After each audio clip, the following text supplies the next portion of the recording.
اللہ کی ذات میں کسی کو اختلاف نہیں ہوتا. کیا کسی مسلمان کو اللہ کی ذات میں اختلاف ہے؟ نہیں.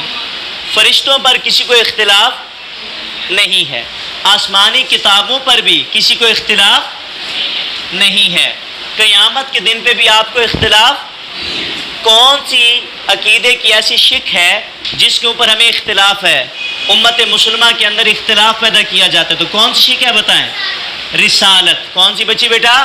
رسالت. رسالت کی 5 ایسی جہتیں میں نے لکھی، ایسے اس کے ساتھ چیزیں لکھی جن کے اندر اختلاف پایا جاتا ہے. ٹھیک ہے بیٹا؟ پہلی چیز کیا ہے؟ اختیارات. کیا ہے بیٹا؟ دوسری چیز کیا ہے؟ علم. تیسری کیا ہے؟ چوتھی کیا ہے؟ حیات. پانچویں کیا ہے؟ امداد و نصرت و استعانت و استغاثہ جسے ہم کہتے ہیں. ٹھیک ہے بیٹا؟ سب سے پہلے ہے بیٹا کیا؟ اختیارات. کیا ہے بیٹا؟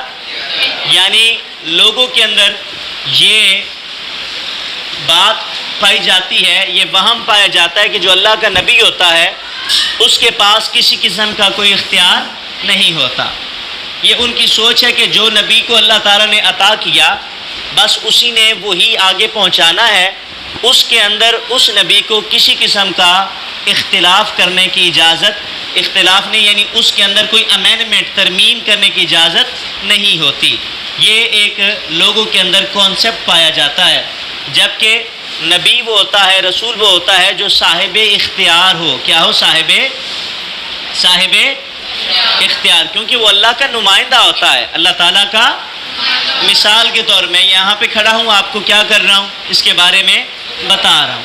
میری جگہ پہ کوئی اور سر جس کو میں یہاں پہ کھڑا کروں گا، اب وہ میری بات کو بتانے میں کیا ہوگا؟ خود مختار ہوگا. کیا ہوگا بیٹا؟ خود مختار ہوگا. اس کے اوپر ہم سارے بیٹا ڈیٹیل سے آگے لیکچر جو ہے نا آگے دیں گے، جس میں قرآن کے حوالے ہوں گے، قرآن پاک کے اور حضور پاک کی احادیث کے. ابھی صرف ہم ان اختلافات کو سمجھتے ہیں کہ یہ اختلافات کیا ہیں.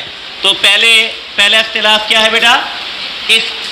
اختیارات. کیا ہے بیٹا؟ وہ سمجھتے ہیں جو پروفٹس ہوتے ہیں ان کے پاس کوئی اتھارٹی نہیں ہوتی. بعض مسلمانوں کا یہ کانسیپٹ ہے اور یہ ان کی زندگی میں ان کا نظریہ بن چکا ہے. دوسرا کیا ہے؟ علم. کیا ہے بیٹا؟ نبی کا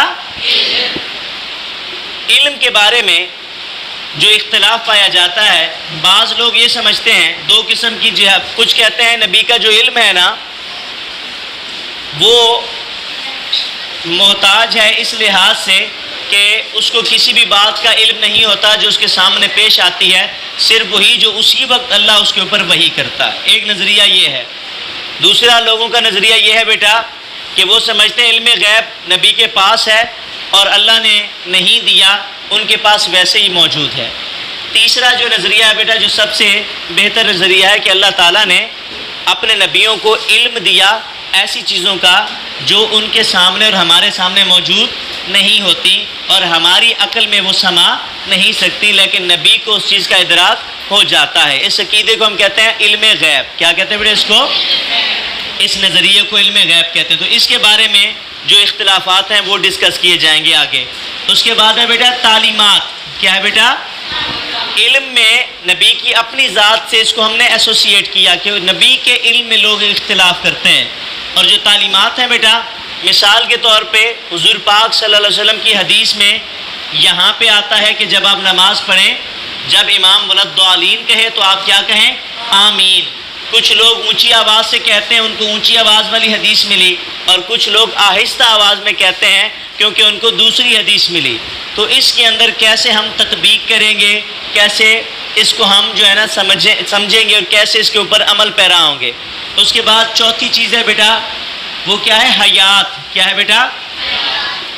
لوگ انبیاء کی حیات پہ بھی اعتراض کرتے ہیں. جیسے ہمارے نبی صلی اللہ علیہ وآلہ وسلم ہے بیٹا، حضرت محمد صلی اللہ علیہ وآلہ وسلم کی زندگی پر بعض لوگ یہ اعتراض کرتے ہیں کہ معاذ اللہ وہ مر چکے ہیں، وہ مٹی ہو چکے ہیں، اب وہ ہماری بات کو نہ سن سکتے ہیں نہ ہمارے عمل کو وہ دیکھ سکتے ہیں.